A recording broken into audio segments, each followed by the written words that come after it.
My name is Roy Jennings, and I am 54 years old, and I have been hunting these hills in Leslie County my whole life. I want to say that first, because what I am about to tell you is the kind of thing that a man doesn't say out loud without understanding what it costs him. I spent 30 years working as a foreman on strip mine operations across 3 counties in eastern Kentucky.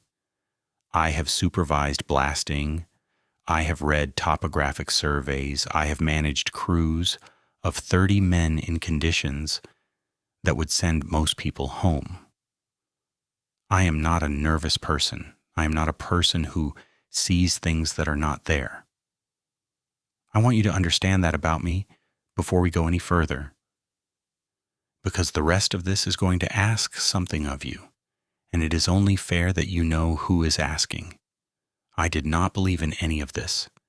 That is the plainest way I can say it. I had heard the stories the way everybody around here has heard the stories, because Leslie County has its share of old talk, the kind that gets passed around at the feed store or at the diner on a Tuesday morning. I had heard people say things about the woods above Greasy Creek, about the hollows back off the timber roads where the logging company stopped running operations years ago. I heard all of that, and I filed it next to the rest of the things I did not have time for. I was a man who dealt in what he could see, what he could measure, what he could put his hands on. That was the framework I had built my life inside, and it had served me well enough. It did not survive November 2019. I need to back up and tell you how that night started, because the way it started is part of why it is so hard to make sense of. It started the way every opening week of rifle season starts. My brother Dale picked me up at 6 in the morning on November 9th, driving his blue Silverado with the extended cab, the one he keeps the mud boots in the back seat because he never takes them out. Dale is 4 years younger than me. He is quiet in the way that experienced hunters are quiet. Not because he has nothing to say, but because he has learned that the woods hear everything. We have been hunting this particular piece of ground together since Dale was old enough to carry a rifle, which was a good many years ago. He knows that hollow the way I know it. Every deer trail, every water crossing, every poplar and white oak that stands on the ridge. We know that ground. The property belongs to a timber company out of Knoxville. They leased the hunting rights to a club, and the club had been letting me and Dale run our 2 stands back in there for going on 12 years. The Salt Lick Hollow sits about 2 miles off the nearest paved road, down a dirt track that the timber company cut when they were still pulling logs out of that ridge. The track is rough enough that you need a truck with some clearance, and you need to know where the low soft spots are after a rain. But Dale knew every one of them. He drove it the way you drive a road you have driven 300 times. We parked at the turnaround, which is really just a wide place where they used to stage equipment, a gravel pad going to weeds at the edges, big enough to turn a truck around in, 400 yards, give or take, from there to the Salt Lick. We'd been running that walk for years, in the dark, in the cold, with headlamps and rifles and the quiet comfort of men who know where they are going. My rifle is a 30-06 that I bought secondhand in 1987 from a man named Earl Tackett who was moving to Ohio and needed the cash. I have taken more deer with that rifle than I can count without sitting down and thinking about it. Scope is a Leupold 3-9 power that I mounted myself maybe 15 years back. The stock is walnut, worn smooth at the grip from all the years, and there is a small chip out of the forend where I dropped it on a rock crossing Cutchin Creek back in the early 90s. I know every inch of that rifle. I mention all of this because later, when things were at their worst, I held that rifle, and I want you to understand what holding it felt like and what it did not feel like. The temperature on the morning of November 9th was in the mid-30s, which is normal for that elevation that time of year. The sky was clear and there was no wind to speak of when we got out of the truck. That changes things in the woods. No wind means the deer can smell farther, and it means sound carries in both directions. And it means when everything goes quiet, you feel it in a different way. I noticed how still it was, and I thought, good, still morning. I thought it was in our favor. We walked in together, Dale and I, and we did not talk much. We split at the Y in the trail. Me going left toward the Salt Lick stand. Him going right toward his climbing stand on the far side of the ridge. We split up the way we always split up. Not with much ceremony, just a nod in the dark and the soft crunch of his boots going one way and mine going the other. I got to my stand, a ladder stand I had hung on the downhill side of a big red oak, and I climbed up and settled in and clipped my safety harness and sat with the rifle across my knees and watched the dark begin to separate into shapes. The first thing I noticed, and at the time I barely noticed it, was the sign at the Salt Lick, or rather the absence of it. I have been running that Salt Lick for 12 years. By opening week of rifle season, the ground around it is torn up. Deer have been working it all through October, pressing their hooves into the soft dirt, leaving tracks layered on top of tracks. There is usually a smell to the place, the mineral smell of the salt block, mixing with the smell of deer musk, and the bark on the trees nearby has that rubbed look where bucks have been putting their heads on it. That is what a productive salt lick looks like in early November in eastern Kentucky. I had never seen it look any other way. The ground around the Salt Lick was undisturbed. The block itself had not been touched since the last rain, which I could tell because the dirt at its base was smooth. There were old tracks, but they were soft and rounded at the edges, weathered, not recent. A week old at minimum, maybe 2. The tree bark nearby was untouched.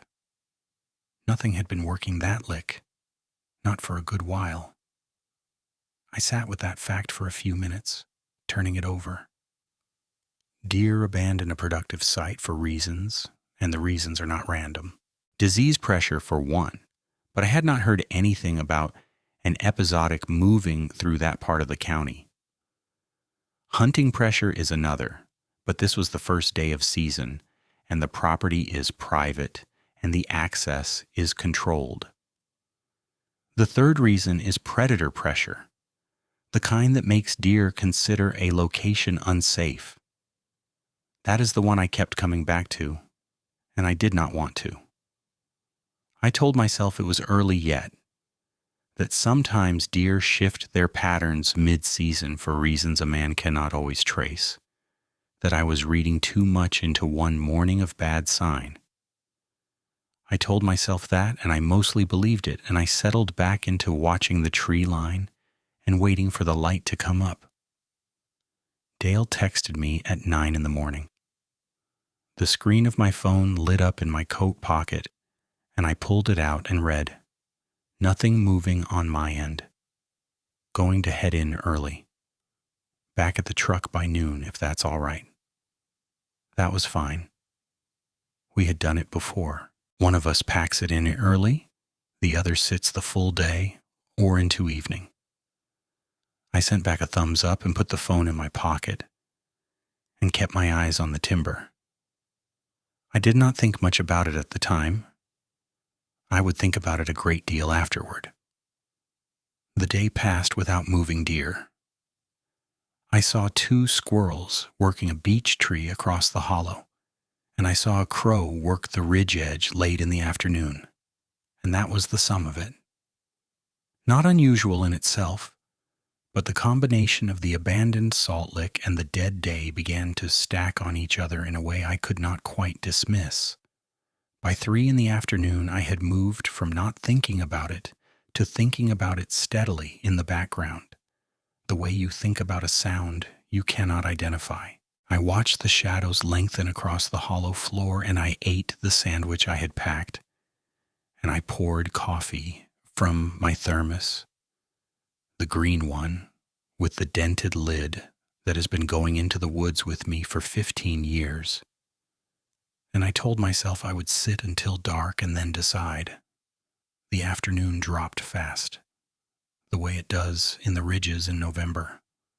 4 o'clock felt like late evening, and by 4:30 the hollow was deep in shadow with only the upper ridge line still in gray light. The temperature had been falling all day, and by the time the light went out of the sky, it was down into the mid-20s, maybe lower. I had my wool underlayer and my insulated bib and my heavy coat, and I could still feel the cold working through my shoulders. I sat and I listened. There was no sound. I want to try to explain what that means, because people use that phrase, and they do not always mean what I mean by it. In a Kentucky hollow, on a cold November evening, there are always sounds. Small birds move through the brush at dusk, working along the creek drainages. Squirrels hit their final trees before dark. Owls begin working their territories. Coyotes sometimes sound off in the distance. The creek at the bottom of the hollow makes a constant low murmur over the rocks. Even the wind, when it is barely moving, runs through the dry leaves on the ground and makes a sound you can hear if you're paying attention. None of that was present. Not a single one of those sounds. The hollow was sealed off from itself, quiet in a way that did not feel like peace and did not feel like a calm evening. It felt like something had pressed down on the whole place, and the life inside it had responded by going still. I sat with that quiet for 5 minutes, 10 minutes, trying to locate one living sound, and I could not find one. I know a weather front can do something like this. I checked the sky through the bare canopy above me, and it was clear and full of stars. No front moving through. I told myself the cold was driving everything to ground early. I told myself I had never paid close enough attention to how quiet a hollow got on a clear, cold night. I ran through the reasonable explanations, and I stacked them up, and I sat with them, and they almost held. Then I smelled something. It came from the uphill side, from the direction of the ridge rather than the creek, which meant it was not coming from a drainage or a wet area. It was not the smell of a skunk, which I know well enough, and it was not the smell of a dead animal, which I also know, being a man who spends weeks in the woods every fall and has found his share. This was something else. There is a layer in the smell of a dog kennel under the hay and the waste, a warm animal smell that is specific to the canine family. This was related to that, but heavier and older somehow, and underlaid with something else I could not identify, something that made the small muscles in my stomach pull tight without my deciding to pull them. The smell grew across several minutes, not arriving all at once, but building, and I found myself gripping the fore end of the 30-06 without consciously reaching for it. I ran through the options. A coyote bedded uphill, sick maybe, which could explain both the smell and the absence of other animals. A black bear, though bears in Leslie County are present but not common, and the smell was wrong for a bear, which I've smelled before.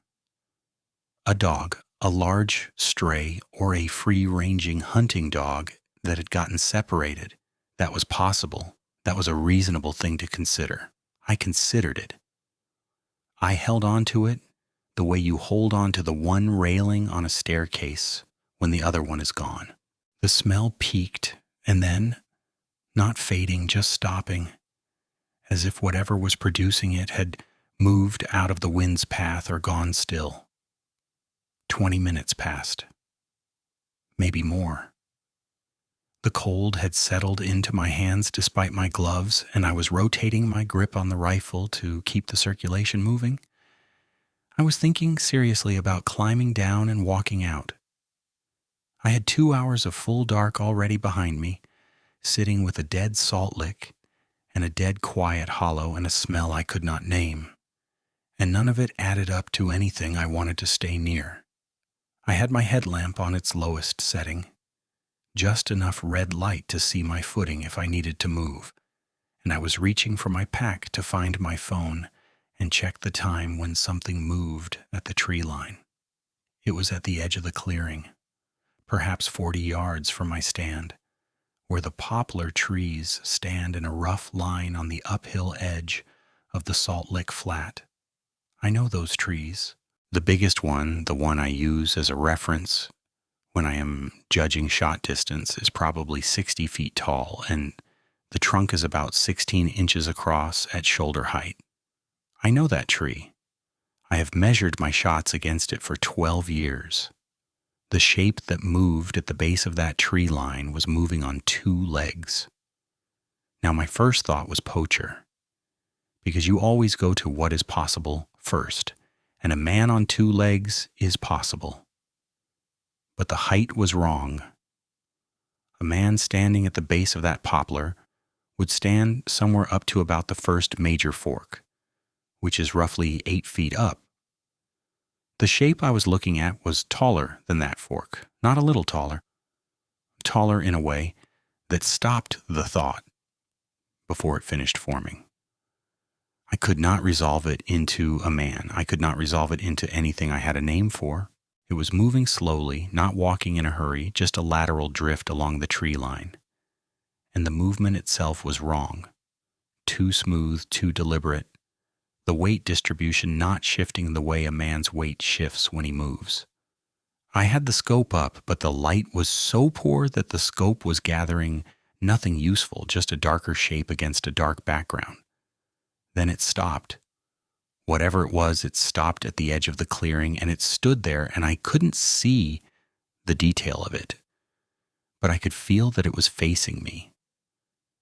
I cannot give you a rational reason for that feeling. I had no detail to confirm it. It simply stood at the tree line, and something in my body, something below thought, registered that I was being looked at. I did not move. I was not deciding not to move. I simply was not moving. And there was a difference between those two things that I did not understand until later. The shape was at the tree line for perhaps 3 minutes, though it felt much longer. And then it stepped back into the timber and was gone from sight. The poplar trunks swallowed it, and there was no sound of it leaving. A deer crashing timber makes a sound. A bear in brush makes a sound. A man makes a sound. This made no sound that reached me. The silence returned, and it was shorter this time. A tighter version of the same silence. And I was gripping the rifle so hard. My knuckles had gone past cold into a kind of burning. Then the woods erupted, not with animal sounds. What I'm about to describe is not easy to describe in language that does not sound wrong, but I will try to say it plainly. The Salt Lick clearing, which had been empty, was not empty. Something had come into it, or had been in it already without my seeing it, and I became aware of its presence through the air before I saw any shape at all. The smell returned. Not building this time, but arriving all at once. Overwhelming, so thick it was almost physical. That heavy dog kennel smell underlaid with something older and wetter. Like a cave, like standing water in a sealed place. It hit the back of my throat, and I had to keep myself from making a sound. I looked through the scope at the salt lick, adjusting to the faint ambient light from the stars, and I saw it. It was standing at the salt lick on two legs, facing mostly away from me, angled about 30 degrees to my left. It was tall, considerably taller than a man, and I will tell you what I estimated, which is that the crown of its head reached somewhere around 8.5 feet from the ground. It was not a slouching or hunched figure. It stood with a straightness that was wrong for anything I knew, a vertical posture that was somehow too deliberate, like a thing that had practiced standing upright. The shoulders were wide, not proportional wide, but wide in the way that made the whole silhouette look architectural, like the shoulders were the widest point of a structure rather than a body. The arms were too long. I could see that clearly, even in poor light. The arms hung down past the point where a man's arms would end, and when it turned slightly to its right, I could see the silhouette of the head, and the head was wrong.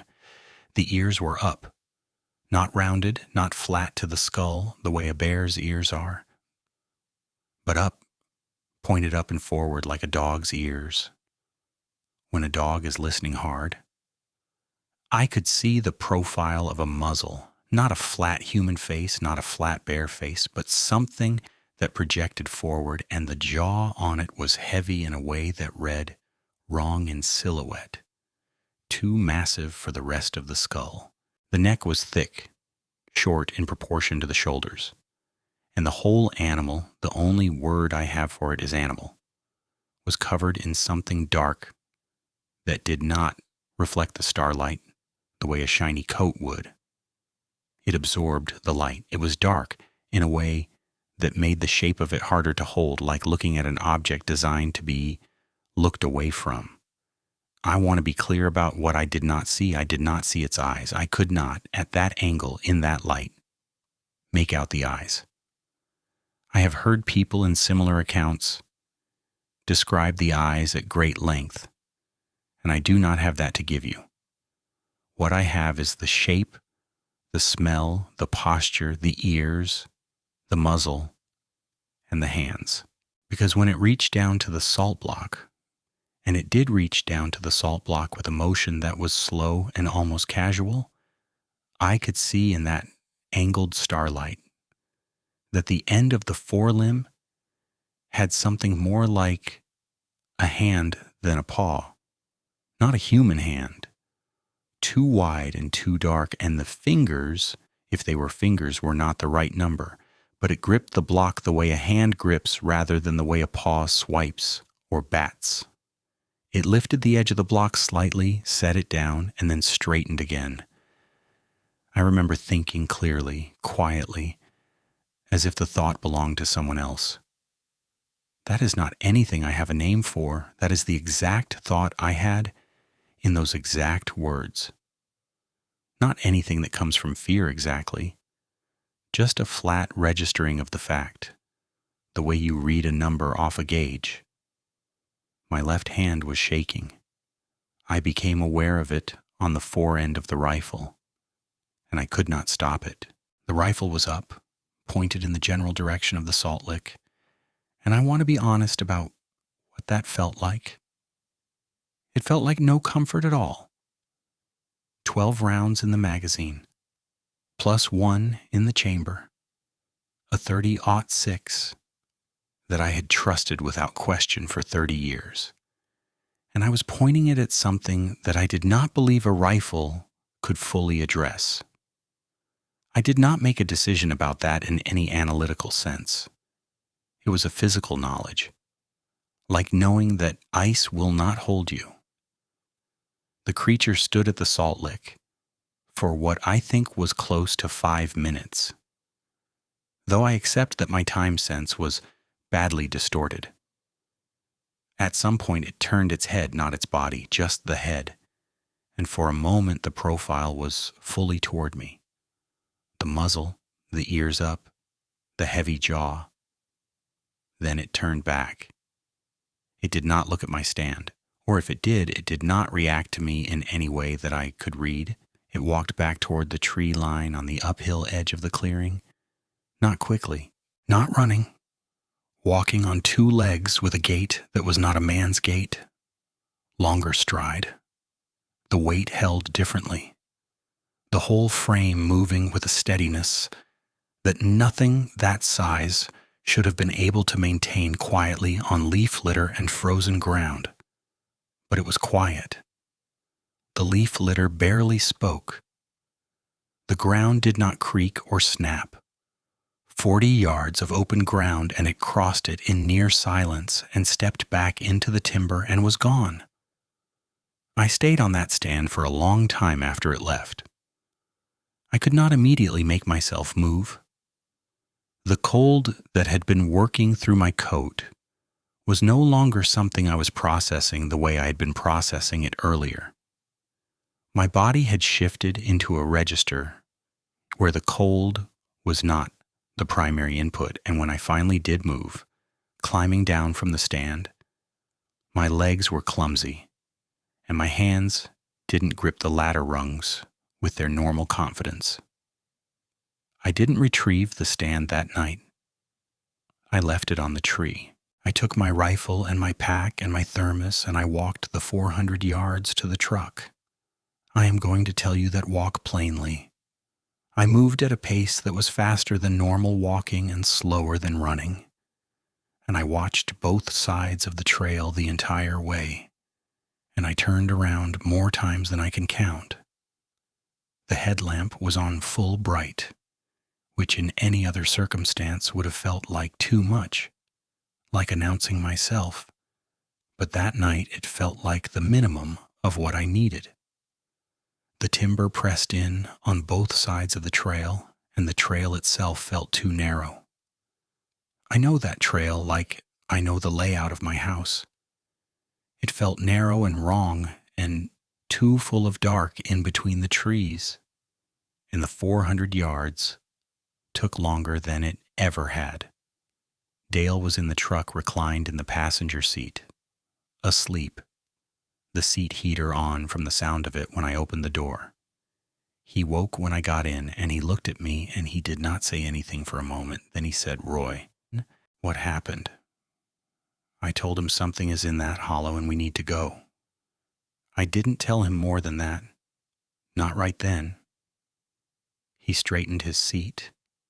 He did not argue. He did not ask another question.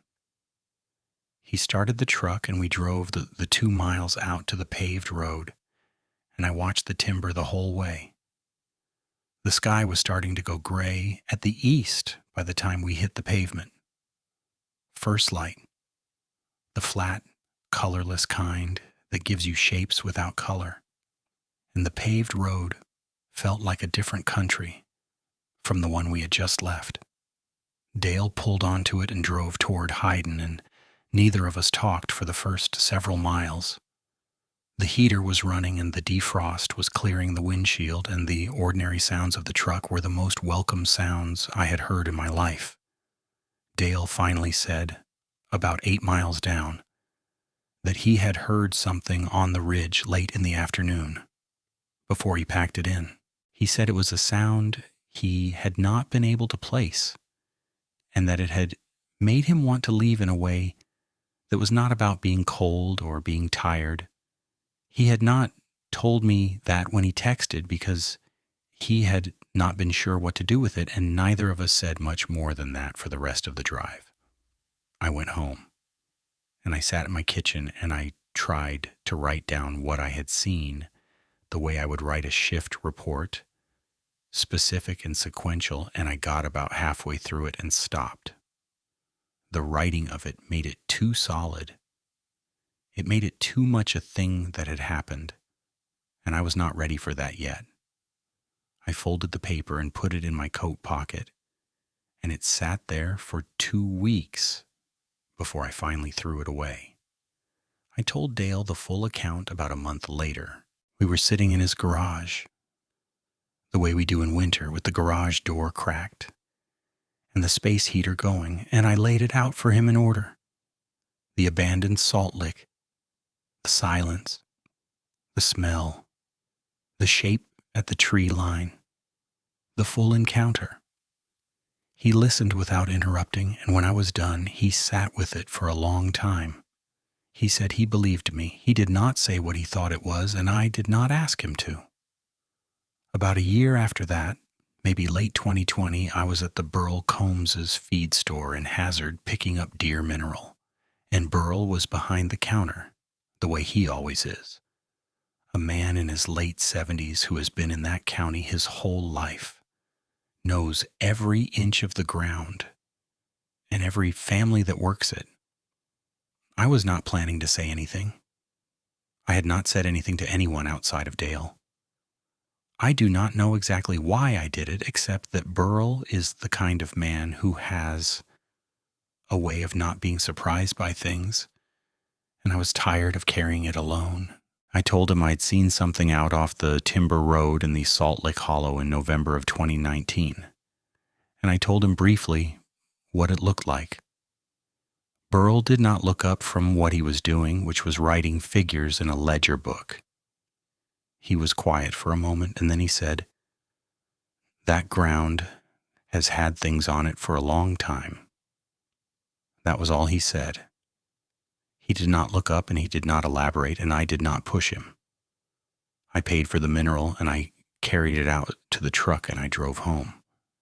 I have not hunted the Salt Lick Hollow since that night in November 2019. I sold the ladder stand the following spring, through the club, to a man I did not know. I told him the stand was in good condition and the location was productive, and both of those things were true as recently as the season before. I did not tell him anything else. I still hunt Leslie County. I have not stopped hunting, and I do not intend to. There is other ground in this county, properties I know well, and I have killed deer every season since 2019 except for 2020, when I sat out the season without quite being able to explain it to Dale or to myself. I hunt differently now. That is the plainest way I can say it. I notice silence more. I notice the smell of a hollow when I step into it. I notice the deer sign at a site with more attention than I used to, and when sign is absent at a place, it should not be absent. I pay attention to that fact in a way I would not have paid attention to it before. Some things you learn through reading, and some things you learn through doing, and some things you learn through a single night that gets inside you and stays there. The Salt Lick Hollow is still there, 2 miles off that timber road. The timber company still holds the ground. I assume the club still stands back in there, though I let my membership lapse in 2020 without renewing it. I haven't been on that road since the morning Dale drove us out. If you have ever seen something like this out there, I would be glad to know about it. Not because I expect the company to make it easier to understand. I have given up on understanding it. But there is a kind of weight you carry with a story that no one has confirmed for you. And even the partial weight of knowing someone else has stood in a similar hollow and felt a similar cold is something. Leave a word if you have one. I read them. My daughter thinks the rifle should be in the safe, the way my wife used to think before she passed, because the corner of the kitchen is no place for a firearm. My daughter is probably right. I keep meaning to move it. I have kept meaning to move it for 6 years. It stands in the corner of the kitchen, the same corner it has been in since November 2019. The walnut stock worn at the grip and the small chip still in the forend where I dropped it on that rock in Cutchin Creek 30 years ago. I do not need it there for any practical reason. The house has other locks, and the neighborhood is quiet, and I am not a man who fears a knock at his door. I keep it there because of the morning I walked 400 yards out of the dark and put it in the truck and drove out of that hollow, and the ordinary world came back a little at a time with every mile of paved road. I keep it there because it was with me that night, and it is the one thing from that night that I can still put my hands on. And some mornings I need to do that.